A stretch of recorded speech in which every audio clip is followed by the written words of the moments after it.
Hey guys, Steve Pratt. Hey, I was asked to create a video on pavers, so I'm going to kind of run you through some stones and some different ideas and give you my opinion on a couple different things on some installation parts of it. So first, pavers. What should you pick? What's your pattern? What's your color? What do you like? What are you going to paint your house? So do you like a large pattern? So we can definitely do a large pattern. Orco has, and there's Orco, there's Belgard, there's Angelus, there's Ackerstone, and Olsen around the corner. So I'm going to quickly run through all of them, but just give you some basics. Orco, great company, has they've been in business a long time. Definitely worth looking at. We use their product all the time. We use Belgard all the time. So look at the color you like. So this is a large pattern. You would not want to put it in your driveway. The largest stone you should be putting in your driveway is a 12 by 12. 12 by 12 is structurally sound so that it can handle the weight of your car, the weight of your RV, and then when it gets into structural loads for your car, your RV, you then have to look at the gross vehicle weight and the amount of base you should use in that, which we'll get into in just a minute. So these are large stones. The smaller stones, perfect for driveways. Largest stone is a 12 by 12. Orco has the Villa series, which is a 5-stone combination. Tumbled, they have the Pietra. Then they also have the Mediterranean, which is a tumbled, but it's non-textured top. And they don't have that one illustrated here, but they do have country cobble, which I'll show you in a minute. Then they also have 24 by 24s. These are great for pathways. Put rock in between them, kind of like a large stepping stone. I have these in my backyard and my side yard. I love them. Then you get into casita. Casita is a 12 by 4 stone. So if you're looking for more of that linear type look in your patio or in your driveway, definitely worth looking at. And we did Elvis's cousin's house using the Manor and Borrego in their front walkways. Turned out fantastic. Then you get into the antique cobblestones. The antique cobblestones are timeless. When I first started in pavers in 2004, antique cobblestones, cream brown, cream charcoal, all day long, every single day. And then as time progressed, we got into more of the 5-stone geometric patterns. Then you get into the Belgard. Belgard is definitely a product to look at, as well as Orco. Great products all the way along, but Belgard has a couple different type colors and patterns that other people don't. So with Belgard, they have Toscana, they have Montecito, they have Bella, they have Victorian, which is cream gray charcoal. They have solid graphite in the large stones.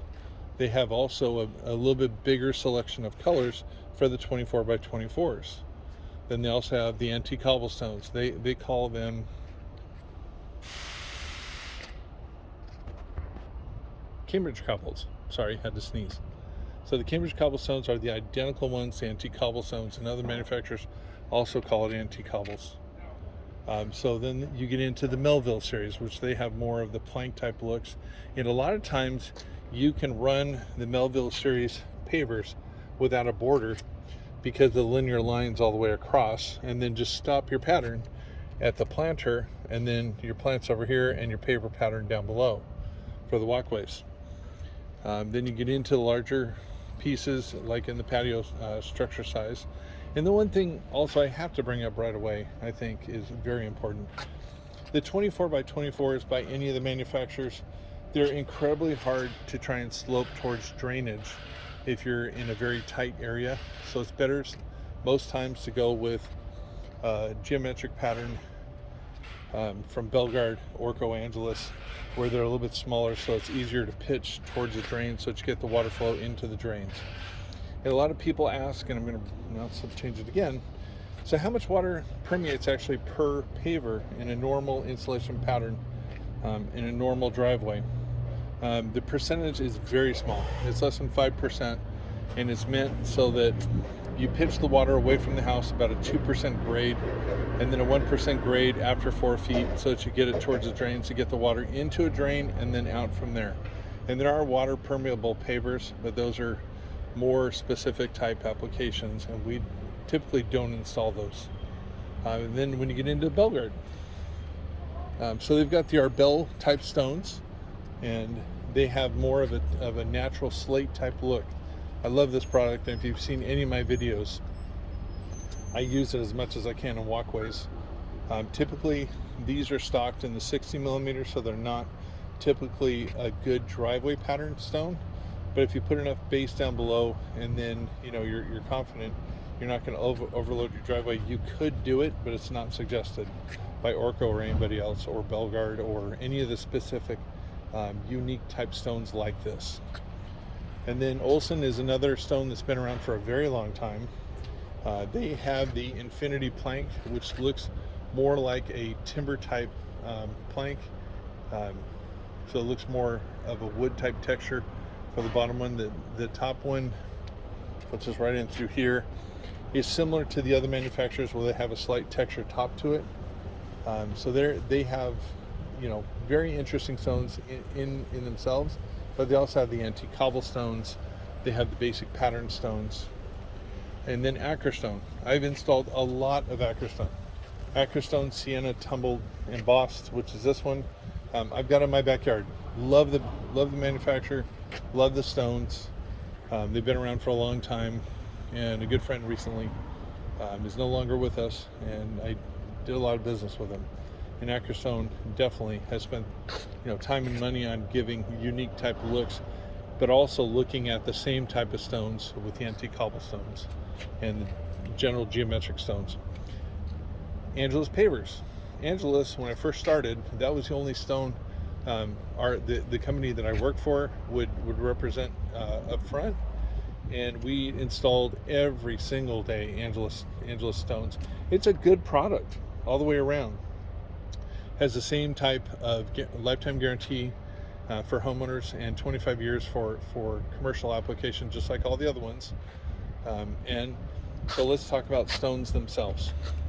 So all the manufacturers on normal basic stones have a spacer bar on the side, which means that when the stones are set side by side, they're then perfectly gapped all the way across. So when the stones are vibrated down into place, they're going to compact perfectly, or as perfectly as possible, as long as your installer has done it properly, so that all the stones are compacted down evenly all the way through. And then, so people ask, so why is there a beveled edge on the stones? And the beveled edge on the stones means that on driveways and walkways, it helps resist cracking or breaking and chipping on the stones. So the beveling is actually good, except for when you get into the tumbled stones.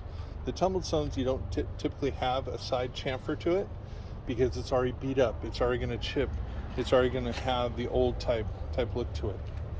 And then a new one, which has been around for a little bit, but definitely new, is by Ackerstone. It's the Coastal Series, and the Coastal Series has a mother of pearl shell in the middle of it. When it's compacted, the installers definitely have to be a little bit more careful installing this, and they should use a special compaction pad underneath when they're compacting it. But let me tell you, if you look at my other video that I did where I helped seal a project, turns out beautiful, and in the right application, the right setting, it's beautiful. Well, let's just put it that way. But definitely more of a premium type product. So more of a premium type product definitely costs a lot more than more of a natural stone, a natural paver. So let's move on to aggregate. So the Class 2 road base. People ask all the time, what's underneath of the pavers? Is it just sand? Answer, no. It's Class 2 road aggregate. It's a 3/4 inch rock down to fine sand. And what they do is they screed this out, drop it down into place, and then they wet it down, and then they compact it. The amount of base depends on the application. A standard California or Southern California patio is going to have approximately 2 inches to 4 inches, depending upon the application. Driveways start out at about 4 inches, and they can go up to 12 inches, again, depending upon application. So if you're going to have a fire truck, dump truck, commercial truck, you're going to have 12 inches, anywhere from 8 to 12 inches of base, depending upon the actual size. So a standard plumber truck might only have 8, but anything towards a heavy commercial driving area, 12 inches. And then they're also going to have a geotech fabric down below. The geotech fabric helps from the clay soil below mixing with the base so that it doesn't get infected and then cause the pavers to move over time with the expansion and contraction with weather. So this is just, you know, it looks just like rock, but it's a combination, and typically it's going to be a ground up concrete, and it's also what's underneath of all the freeways. So let's get on to sand. I'll show you the next part. So the standard joint sand is an angular bedding sand that they put down underneath of the pavers, approximately 1 inch, so that the pavers compact properly. And what they do is they'll do the base compaction with the base material, class 2 road aggregate, and then they'll screed this over the top, but they're not going to compact it. You want this loose so that after they screed it out with their levels and the pipes, to have the pavers go on top, and then when the base compactor goes in there after the border stones are put in, it'll then be compacted where the pavers drive into the sand from, you know, about 1/4 of an inch up to 1/2 of an inch into the pavers. And with the gapping on the pavers, it should go right into the sand should come right up through the sides, but it's not all the way up because there's no way to get 2 3/8 inch standard paver compacted all the way down into sand. So that's why we then use the Orco joint sand or Angelus. Hold on. Or in many cases, you're going to use polymetric sand. This is by Technoseal.